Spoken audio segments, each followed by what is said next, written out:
Welcome everyone, Crypto DT here, documenting my journey into the crypto world. I'm joined by Misha Gorman, co-founder of Rockoly, an online private chef ordering platform. So Michael, welcome. Thank you, Dima. I'm a big fan. I've been following you from episode 1. Love it. Thank you, man. I appreciate it. It's a pleasure to be here. I hope it's been a fun ride. Excited to talk to you today. We're going to be talking about cryptos, of course, Rockoly, and everything in between. So let's just jump right into it. What was your first experience in crypto? That's a good question. I don't remember when exactly that was, but Bitcoin was around $30 at that time, and my friend invested $10,000. And I thought, okay, this guy's investing $10,000 into this magical money. I might as well give it a try. So I invested $300. So that was 10 coinish Oh man. at the time. And then it got to 120, and that was I quadrupled my money. And I think I sold some, then I bought some more for 1,000, where it was like around 100, and I sold from for 200. I never expected in my wildest dreams that it's going to get to 19,000 or even 9,000 at this point. But it's been a fun ride. You're not the only one. I mean, people are bashing themselves for, selling at $9 when they bought for $3 before it went up to like 20. And it goes for, so many different price ranges. And so nobody had that feeling, but yeah, interesting, man. I think I got in way, way after you. I want to say it was like it was right before the big pump, like mid to late-ish 2017. So I did hear about it in 2011, but was not smart enough to follow up and actually, do some more research and invest. But we live and learn. So, 2020 has been a crazy year. We saw the all-time high still hovering around $20,000. But give me your prediction. Where do you think Bitcoin will go? So right now we're at a very, very critical stage around 9,600. It can go down from here, or it can go up from there. And really, it's a very key level, at 9,600. And once it go a little bit above in either direction, then it's gonna either fall through or go higher. The longer it stays at 9,600, the more chance there is that it's gonna be a bull run, and we're gonna get to 11,000. 12,000, 13,000, $14,000 range by the end of the year. So if I had to pick a side, I would say it's going to be slightly bullish, and we should make maybe hopefully another 50% till the end of the year. Love it. Love the optimistic view. So you don't think we're going to see all-time highs though this year, right? We're still going to wait for those new all-time highs, I should say. Yeah, it's a long journey, and 50% is not so bad, especially since this year it was 3,800, 3,900 at some point, even less than that. So it's a good profit. So if you bought for 3,000 and sold for 14, it's not so bad. It's money in the bank. Agreed. So other than Bitcoin, any other interesting cryptos that you like? I am a little bit conservative with other cryptos. They're all shit coins in Even my Ethereum? book. Even Ethereum, I don't understand Ethereum. The only crypto that I understand and actually know how it works is Bitcoin and any sort of clone of Bitcoins, and that one I understand. So Dodge is a clone, Litecoin is a clone, obviously Coin Cash, etc. Dash, Zcash was a privacy key, and those I understand how they work, and then their price just determines how secure the network is. The higher the price, the more miners are willing to work on your coin versus somebody else's. So they they're unnecessary, but they're there. Okay, fine, and and at least I understand how they work. But with Ethereum and blockchain and just applications of the blockchain, I just never seen anything useful. I don't really understand how it works, and so I have some just because I like to speculate a little bit here and there. But I just I don't see the value of them, and I don't see um, why they exist. I like Ethereum because of the smart contract functionality and what that opens up possibility to do.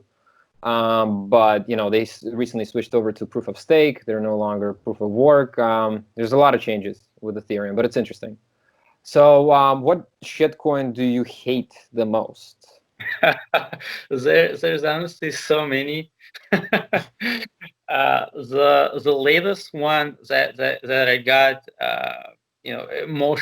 emotional hate towards was that Tron or Gram or whatever the hell it's called that Pavel Durov tried to put out. Yes, yeah. And I just have so much hate towards it. I haven't been really following up or reading just because of the hate that I have. But as far as I understand, it, essentially people gave him a lot of money, and then he just issued this shit coin to them in hopes of reselling it to dumbasses, Right. and then making rich people 2-3 times more money. And there's absolutely no reason to have it. I hate the coins where there's absolutely no reason for them to have it. All they're doing is diluting the space. All they're doing is trying to create some sort of a pyramid scheme and to just take people's money and taking them for a ride. Um, and and I have nothing but contempt for those people. Also, anybody who uses Bitcoin name in their shitcoin name, that that is just horrible for the Bitcoin brand, and just a lot of hate for those people. Just imagine, we have McDonald's and then somebody has here's McDonald's Light. Exactly. I mean, Or it's deceptive, irresponsible, but it's a great marketing tactic, right?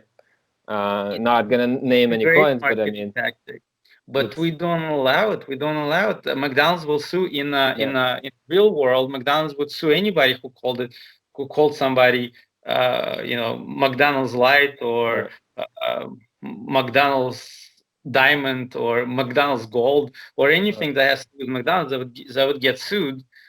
Here, the plus of this is decentralization, and nobody owns a Bitcoin and yeah, Bitcoin actually there's nobody to sue all of those people who are infringing on the brand. Even though the brand of the Bitcoin is not copyrighted, it is a right. brand, That's right. and they are diluting the brand, and it's great for them, but it becomes it's a scam. It's some sort of a pyramid scam. Agreed. Crypto is the wild, wild west. So these things are happening, but it also comes with like a mindset shift because in the past or currently, with corporations that are centralized, that are everything that Bitcoin is not, like McDonald's, the old-fashioned thinking is like, okay, you steal our name, we're gonna go sue you.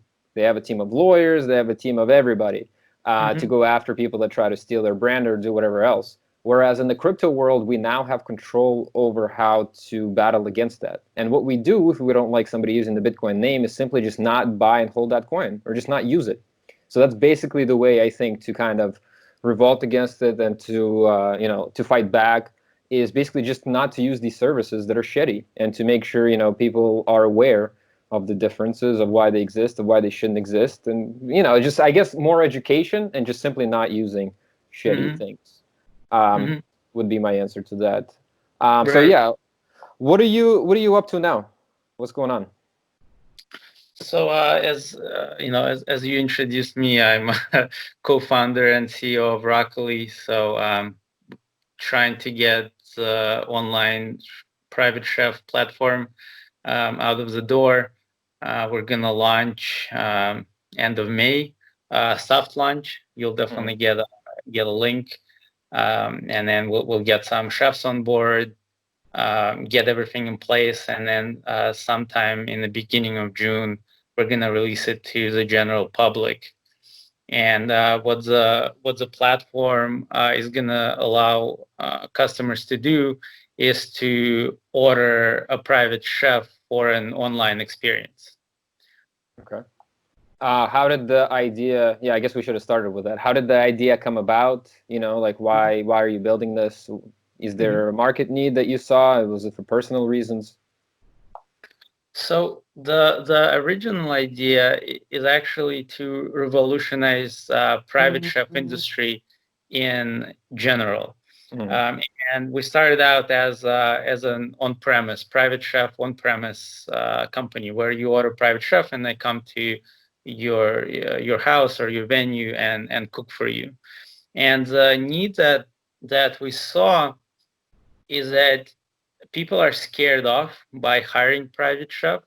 Pricing is not transparent. They look at who you are, what your venue is, what kind of food you want, and private chefs really just trying to get the most amount of money from you. And they wanna. There's a whole bunch of catering companies. They want to start a conversation with you.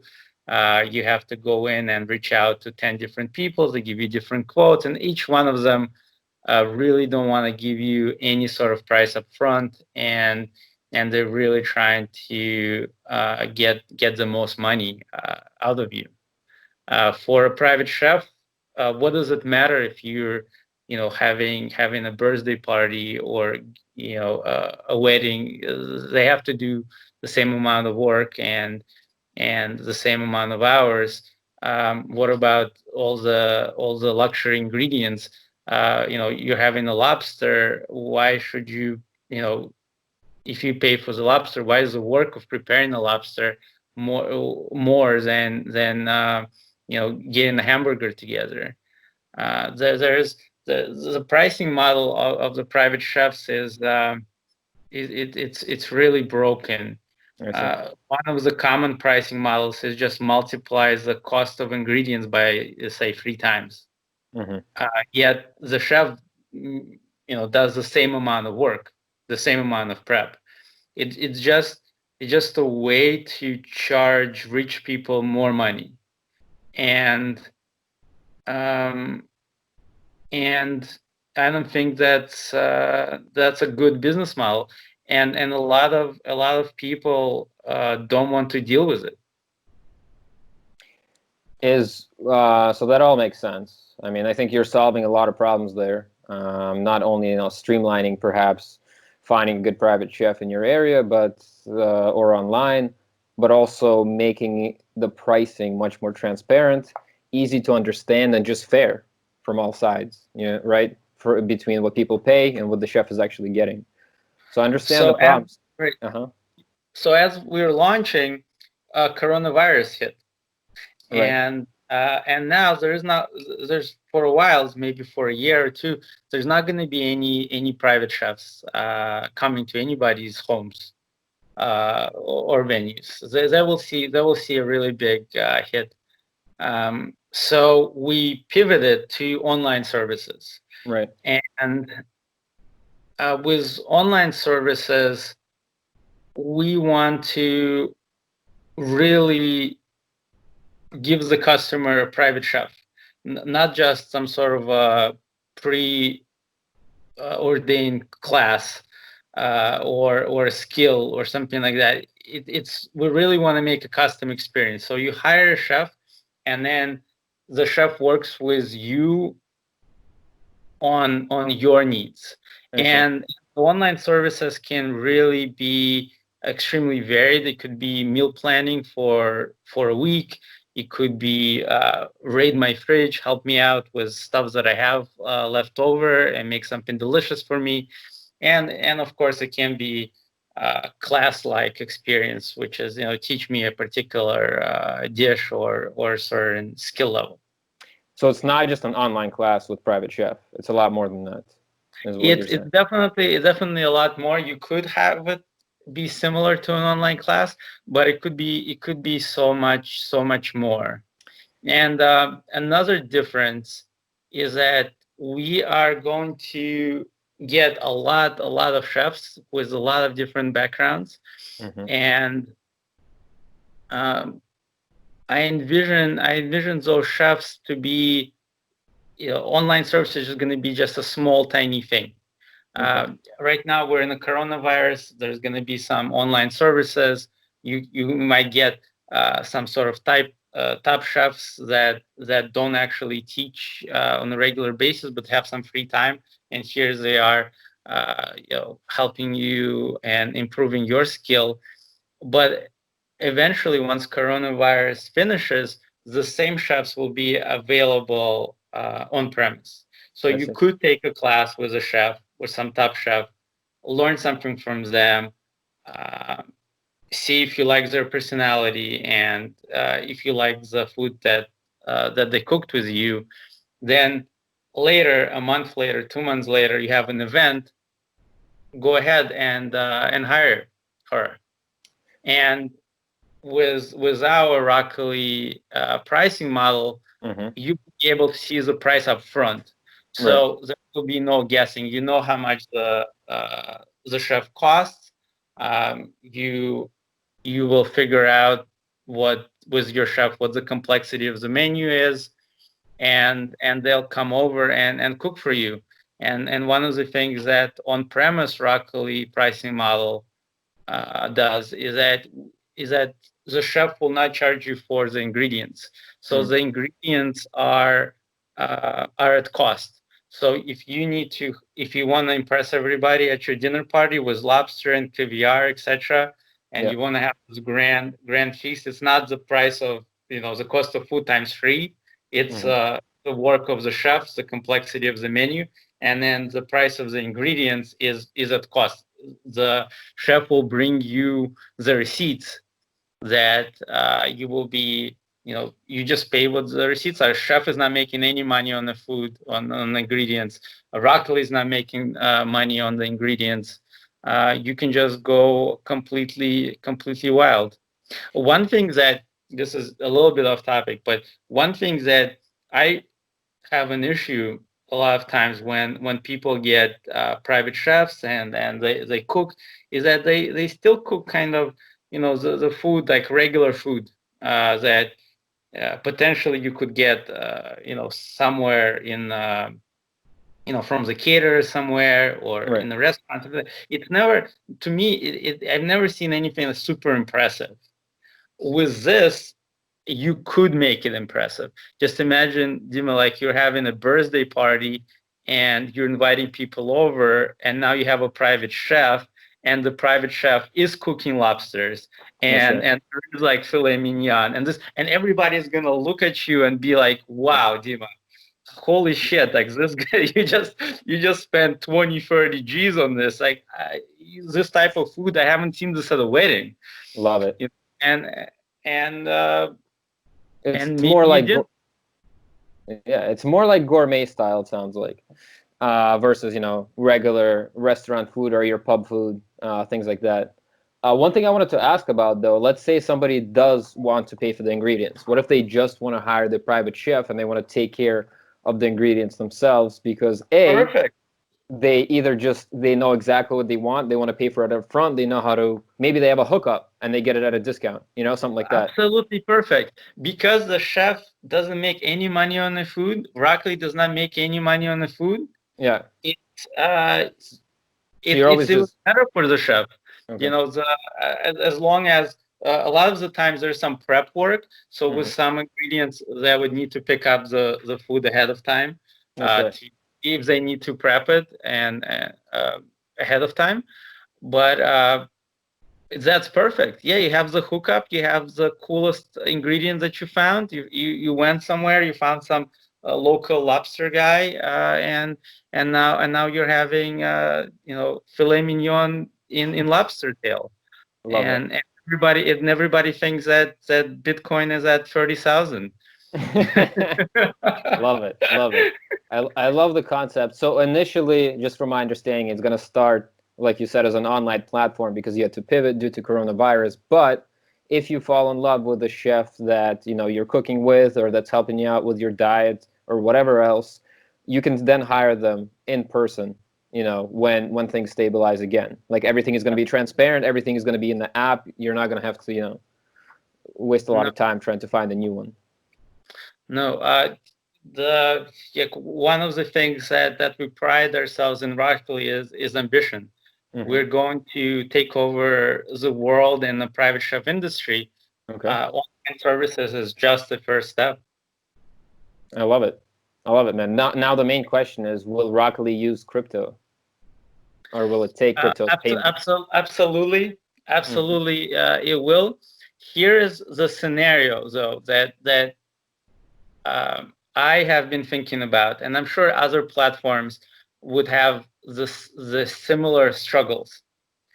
If I just have a store, right, and I'm selling merchandise, then it's very easy for me to take crypto, and I will pay, let's say, half the cost of transaction fees. And if I don't believe in crypto, even I can go in and right away just convert it to dollars, and maybe I'll lose a little bit of money on the conversion, but it's not going to be that much, and it probably will be covered by the transaction fee I'm saving. So there's absolutely no reason not to take crypto if I'm a store. Okay. Now, when I'm a platform and I'm in the middle between the customer and the chef, here's the scenario. The customer, just for simplicity's sake, has paid me 1 Bitcoin, which they will not a lot cheaper. Okay. But they pay me one Bitcoin. And so now at this point, and the online event is 1 month away. So what do I do with this Bitcoin? So there's two ways that I can do. I can keep it as a Bitcoin, and which is great. But then a month later, the chef is saying, okay, give me $9,000. Now, I just have 1 Bitcoin, and in a month, I'm not sure what the Bitcoin is going to cost. It could be worth more, and I made money, or it can be less. And I just lost money because the chef, in this particular case, is not taking Bitcoin. He actually wants the $9,000. Right. Now you're saying, okay, that's a great idea. I mean, we can solve the scenario. So when the customer pays me that 1 Bitcoin, right away convert it to $9,000, so you can give it back to the chef because the chef wants $9,000. Right. Now 2 weeks has passed, and the customer has canceled the event, and I have to give him back now 1 Bitcoin. I see. And the price. But I don't have his Bitcoin. Now I have to go in and buy his Bitcoin, but the price at that point in 2 weeks could be, less or more. And so there has to be some extra thought here. Right. And one thing that you can get around it potentially is to say that all refunds are in dollars and convert to dollars right away. But then why would the customer pay in Bitcoins expecting dollars back in return? And then they gave me a Bitcoin, but I now gave them less money than a Bitcoin. They lost money on the transaction. They're taking on extra risk. So as a platform, it's very hard to make Bitcoins work. If both customer and the chef accept Bitcoins and work in Bitcoins, then it's not a problem.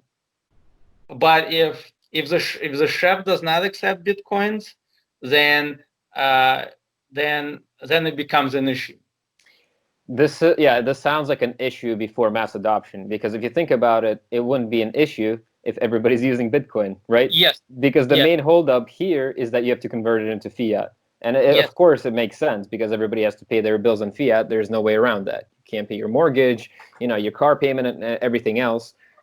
with Bitcoin, unfortunately. Maybe we'll get there one day. But until then, yeah, we will have that conversion issue. But it does sound like, Rockoly will find a way, one way or another, to accept crypto.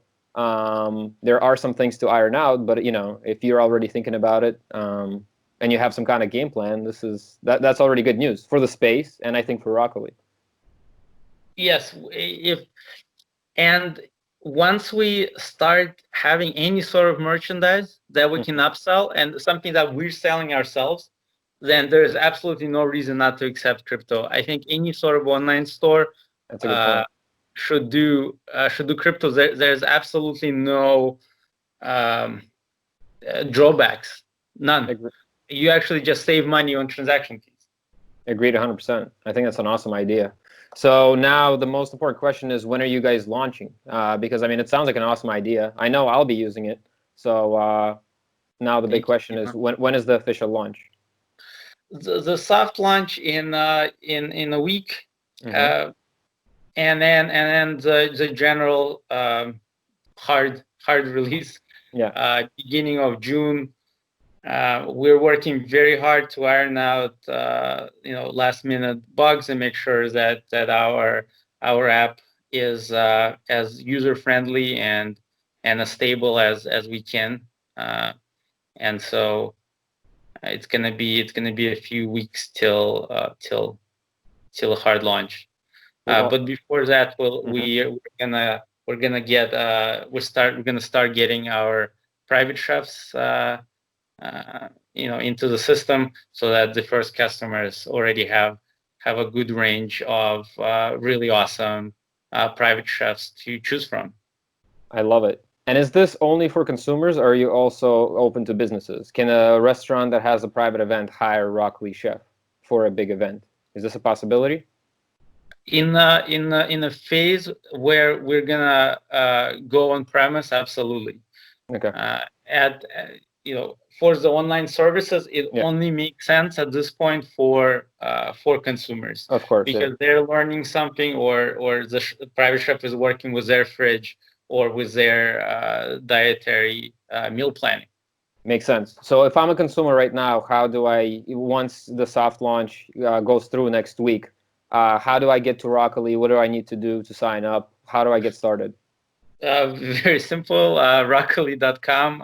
It has a landing page where you download, the iOS or Android app. Got it. And you go from there. We're actually finalizing our explainer video, and there's going to be some nice animation coming up. Love it. To explain exactly what we're doing. Just 1 week away. I love it, man. I'm super excited, dude. Thank you so much for being on. It's been a pleasure. Any last words before we sign off? Last words. Huddle. Yes. And I already picked a black Lamborghini. I love it, man. On that note, thank you. Have a great day, dude, and can't wait for Rockoly to launch. Thank you, Dima. It's a pleasure.